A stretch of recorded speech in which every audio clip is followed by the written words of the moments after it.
Thursday, June 20th, 2023. I woke up late today. I didn't get out of bed until 4 a.m. I hurried, got dressed, packed my basket, and fed the inside cats. I started feeding the street cats at 4:30 a.m.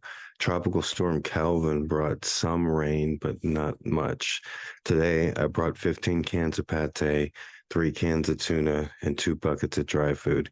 It seems like I have to bring more food each day. There was a lot of activity and a lot of kitties out there when I was feeding today. There was a massive homeless structure. It was like an 8-foot dome tent with a bunch of smaller tents growing out of it. I caught it on video without being too impertinent. Two of the young people who live here, both with leased cars and manners like they grew up in the men's bathroom of an I-5 truck stop, were both out there this morning. The girl with the blue car, who I had previously compared to an orc in the Lord of the Rings movies, she actually almost ran over a couple of the cats, and then she flicked me off as she sped away. What did I ever do to her? I'm probably 25 years older than her. Where did she learn this kind of behavior to flick somebody off?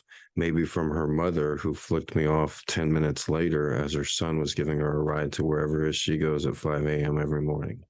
I may not have kids, but I can see how malleable they are, both good and bad. Some parents, most parents actually seem to teach their kids bad behavior. And I have firsthand knowledge of this. Maybe their kids just pick up the bad habits by watching them.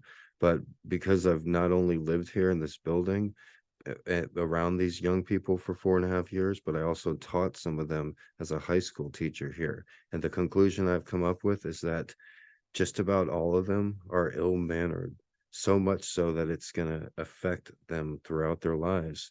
If you want respect, you have to be respectful in life, and that's probably what the majority of them lack. Many don't seem to have a concept of boundaries either. None of them have ever had their own room. How would they have a concept of boundaries? They've grown up in a one-bedroom apartment with multiple adults.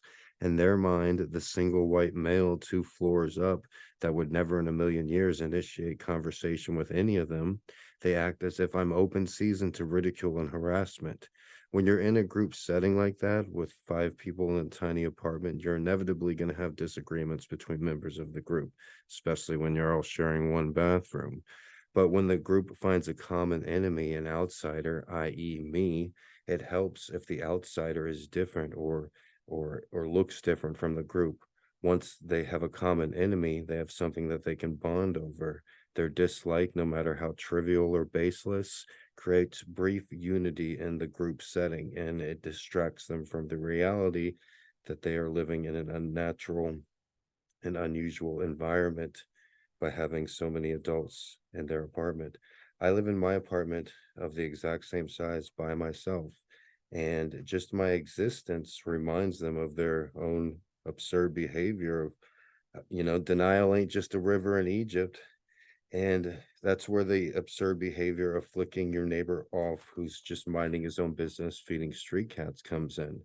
Many of the young people who have been here for more than 10 years.